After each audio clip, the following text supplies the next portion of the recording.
So today, I'm thrilled to announce that Flare has set up a definitive strategic partnership between Vivo Power and Flare to deploy $100 million in XRP for institutional yield generation on Flare.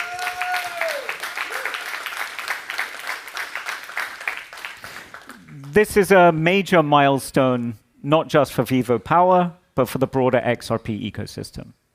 It marks the first major execution of Vivo Power's new corporate strategy and a powerful signal that XRP can play a central role in institutional treasury management. At the heart of this partnership is Flare's F-Asset system. It's a non-custodial protocol that allows XRP to be used in smart contract applications without compromising its native security. And this deployment is the first institutional scale validation of that.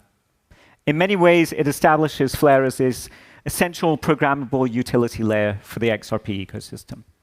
What makes this strategy especially powerful is that it's regenerative. Vivo Power will generate yield through protocols on Flare, like Firelight, and then reinvest that yield back into XRP. This creates a perpetually compounding, capital-efficient approach to managing treasury assets.